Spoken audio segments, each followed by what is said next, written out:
कक्षा 10 की विज्ञान की ऑनलाइन क्लास में आप सभी बच्चों का एक बार फिर से स्वागत है।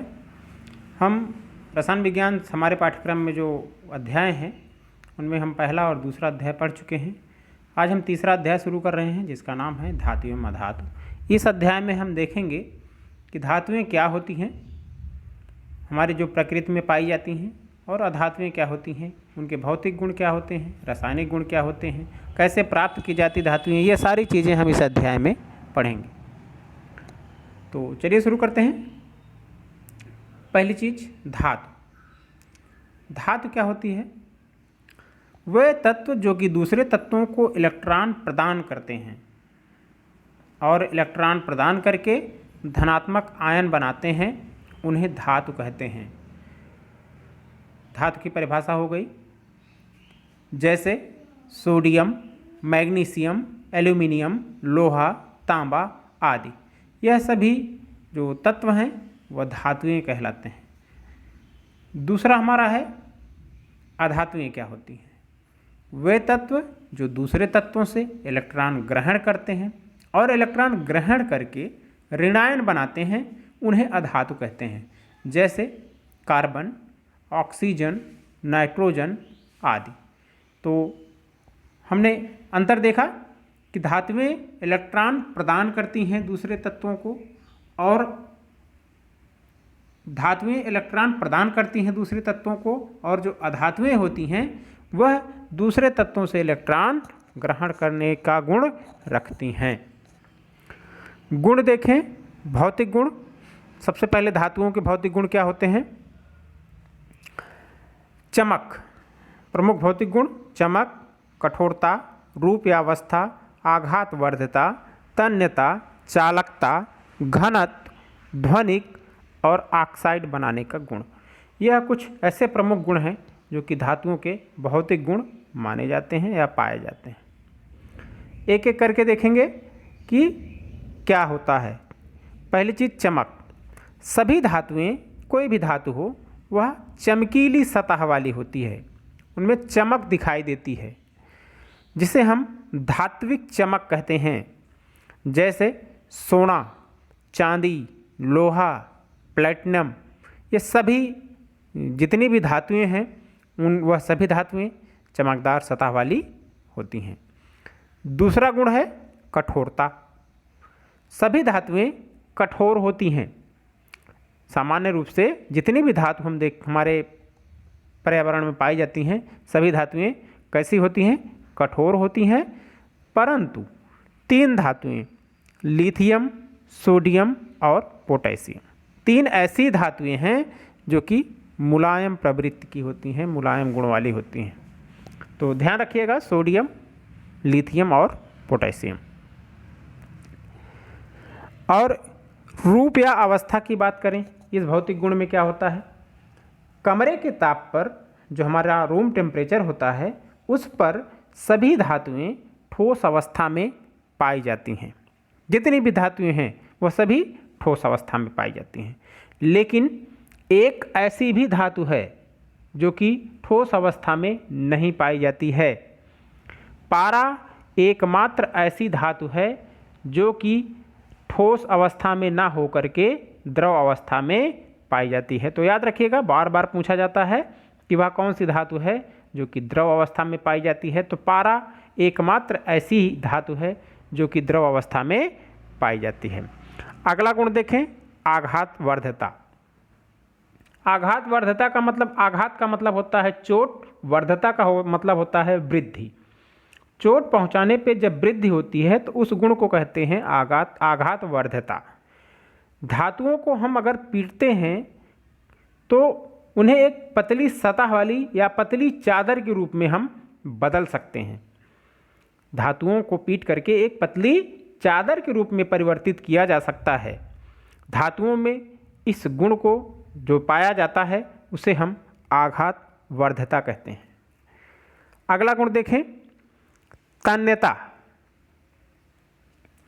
तन्यता क्या होता है? किसी भी तत्व को तार के रूप में परिवर्तित करना, खींच करके तार के रूप में, पतले तार के रूप में परिवर्तित करना हो जाने का गुण तन्यता कहलाता है। अगर वह पदार्थ पतले तार के रूप में बदला जा सके तो वह तन्य पदार्थ कहलाता है और उसके इस गुण को तन्यता कहते हैं। तो धातुओं को एक पतले तार के रूप में हम परिवर्तित कर सकते हैं। धातुओं में पाए जाने वाले इस गुण को हम तन्यता कहते हैं। अगला गुण विद्युत एवं ऊष्मा के सुचालक। जितनी भी धातुएं हैं उनमें सभी धातुएं विद्युत मतलब बिजली और ऊष्मा के सुचालक होते हैं, जितनी भी धातुएं हैं।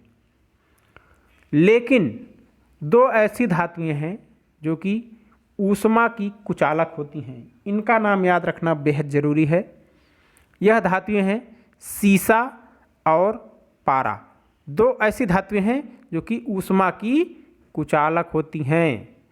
कुचालक सुचालक आप पढ़े होंगे, अगर नहीं मालूम है तो आप कुचालक सुचालक के बारे में हमसे कमेंट करके फ़ोन करके पूछ सकते हैं।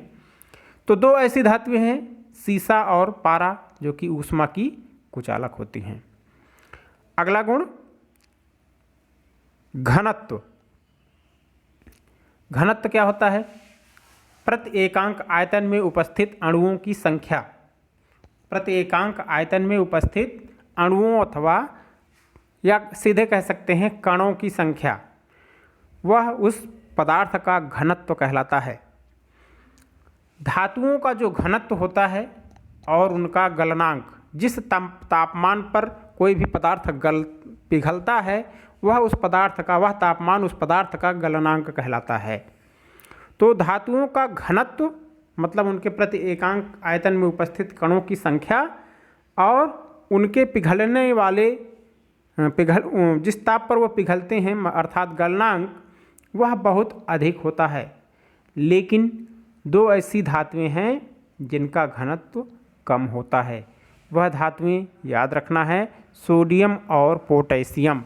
दो ऐसी धातुएं हैं जिनका घनत्व कम होता है, अन्य सभी धातुओं का घनत्व बहुत अधिक होता है और गलनांक भी उच्च होता है। अगला गुण है धात्विक ध्वनि। ध्वनि क्या होती है? किसी भी धातु को जब आप चोट पहुंचाते हैं, उसको किसी सतह से टकराते हैं तो उससे एक धात्विक ध्वनि उत्पन्न होती है। टन की आवाज़ बोलता है या किसी तरह से चोट जब पहुंचती है तो उससे ध्वनि उत्पन्न होती है, जिसे हम धात्विक ध्वनि कहते हैं। तो धातुएं किसी भी सतह से टकराने पर ध्वनि उत्पन्न करते हैं, जिसे धात्विक ध्वनि कहा जाता है। यह गुण धातुओं में पाया जाता है। अगला गुण है ऑक्साइड। धातुएं हमेशा सभी धातुएं ऑक्सीजन के साथ अभिक्रिया करके धात्विक ऑक्साइड बनाते हैं। जब वो ऑक्सीजन से जुड़ते हैं धात्विक तत्व तो क्या बनाते हैं? धात्विक ऑक्साइड बनाते हैं। और धातुओं के जो ऑक्साइड होते हैं मतलब धात्विक ऑक्साइड, वह हमेशा क्षारीय प्रवृत्ति वाले होते हैं या क्षार का निर्माण करते हैं। तो ये थे बच्चों धातुओं के गुण। अब हम देख लेते हैं कि अधातुओं में कौन से गुण पाए जाते हैं। अधातुओं के भौतिक गुण देख लिए जाए तो जो अधातुओं के भौतिक गुण होते हैं वह धातुओं की अपेक्षा विपरीत होते हैं। मतलब धातुओं की विपरीत प्रवृत्ति वाले गुण अधातुओं में पाए जाते हैं। पहला गुण होता है चमक। चमक में जो भी अधातुएं हैं उनकी सतह चमकदार नहीं होती है। उनकी सतह चमकती नहीं है, जैसे सोना चांदी चमकता है उस तरह धातुओं की सतह चमकदार नहीं होती है। लेकिन एक अपर रूप है कार्बन का, ग्रेफाइट, वह उसकी सतह चमकदार होती है। और बाकी धातुएं जैसे कार्बन, ब्रोमीन, नाइट्रोजन, ऑक्सीजन, कोई भी धातु हो उसकी सतह पे चमकदार नहीं होती है। दूसरा गुण है कठोरता। कठोरता क्या है? किसी चीज़ कोई भी पदार्थ ठोस है या द्रव है या गैसीय अवस्था में है, ठोस अवस्था में है तो कितना मजबूत है वह उसका कठोरता होती है। तो अधातुएं कठोर नहीं होती हैं जैसे कार्बन, लेकिन हमने यह पढ़ा कि अधातुएं कठोर नहीं होती हैं, लेकिन एक ऐसी अधातु है, यह भी कार्बन का ही एक रूप है, कार्बन अधातु का। हीरा जो कि इस प्रकृति का सबसे कठोरतम तत्व माना जाता है, तो यह हम याद रखेंगे कि हीरा सबसे कठोर तत्व होता है इस प्रकृति का, और वह कैसा तत्व है? अधातु है। तीसरा गुण है रूप या अवस्था। अधातुएं ठोस या गैसीय अवस्था में पाई जाती हैं। किन किन अवस्थाओं में?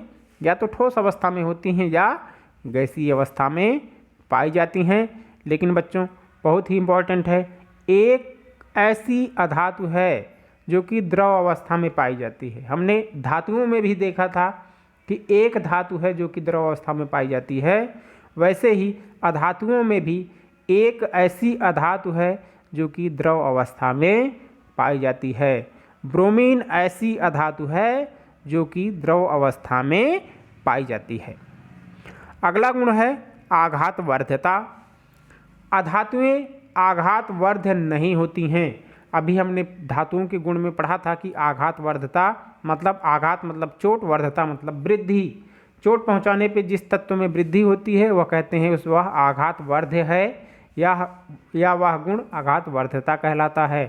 तो अधातुएं आघातवर्ध्य नहीं होती हैं, मतलब हम उन्हें अगर चोट पहुंचाते हैं तो उनके क्षेत्रफल में वृद्धि नहीं होती है,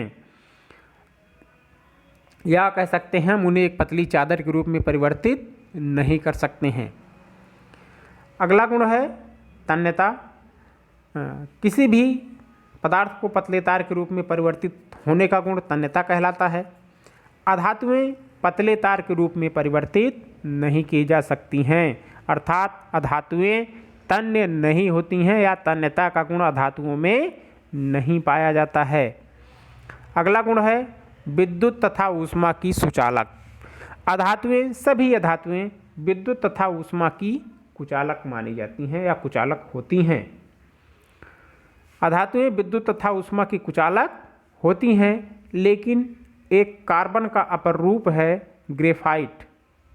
कार्बन तत्व का, कार्बन अधातु है एक, उसी का एक रूप है कार्बन का ही, जो कि ऊष्मा और जो कि विद्युत का सुचालक होता है, उसका नाम है ग्रेफाइट। तो ग्रेफाइट ऐसी अधातु है जो कि विद्युत की सुचालक होती है, याद रखेंगे। बाकी सभी अधातुएं विद्युत तथा ऊष्मा की कुचालक होती हैं। घनत्व, अगला गुण, अधातुओं का जो घनत्व है वह कम होता है और गलनांक भी बहुत कम होता है। घनत्व और गलनांक क्या होता है यह हमने बताया था। प्रत्येकांक क्षेत्रफल में उपस्थित कणों की संख्या उस पदार्थ का घनत्व कहलाता है, और जिस तापमान पर कोई भी पदार्थ पिघलने लगता है वह उसका गलनांक कहलाता है। तो अधातुओं का घनत्व तथा गलनांक दोनों ही बहुत कम होता है। अगला गुण है ध्वनि। अधातुएं जब किसी कठोर सतह से टकराती हैं तो कोई ध्वनि उत्पन्न नहीं होती है। कहने का मतलब इनमें ध्वनि उत्पन्न करने का गुण नहीं पाया जाता है। और अंतिम गुण है ऑक्साइड। अधातुएं भी जब ऑक्सीजन के संपर्क में आती हैं तो ऑक्सीजन के साथ अपक्रिया करके अधात्विक ऑक्साइड का निर्माण करती हैं। वहाँ हमने देखा था कि धात्विक ऑक्साइड बनते थे। अधातुएं भी ऑक्साइड बनाती हैं, उन्हें हम अधात्विक ऑक्साइड कहते हैं। लेकिन अंतर क्या होता है? धात्विक ऑक्साइडों के विपरीत अधात्विक ऑक्साइड अम्लीय प्रकृति के होते हैं, जबकि धात्विक ऑक्साइड क्षारीय प्रकृति के होते हैं।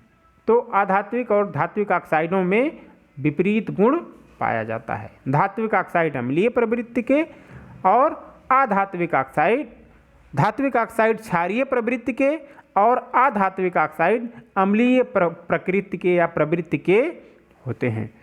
अधात्विक ऑक्साइडों के उदाहरण हैं जैसे carbon dioxide, sulphur dioxide, CO2, SO2 आदि। तो यह था हमारा आज का क्लास, जिसमें हमने धातुओं और अधातुओं के बारे में पढ़ा, किसे धातु कहते हैं किसे अधातु कहते हैं, और साथ ही हमने यह पढ़ा कि धात्विक ऑक्साइड क्या होते हैं और अधात्विक ऑक्साइड क्या होते हैं, धातुओं के भौतिक गुणधर्म क्या होते हैं, अधातुओं के भौतिक गुणधर्म क्या होते हैं। यह सारी चीज़ें आज के लेक्चर में पढ़ी गई हैं। कोई भी चीज़ अगर आपको नहीं समझ में आई है तो फ़ोन करके कमेंट करके हमसे उसको ज़रूर क्लियर कर लें। बाकी हम आपको फिर से पढ़ाएंगे अगले लेक्चर को अगली क्लास में। तब तक आप घर पे रहें, पढ़ते रहें, स्वस्थ रहें। हमारी बहुत बहुत शुभकामनाएं।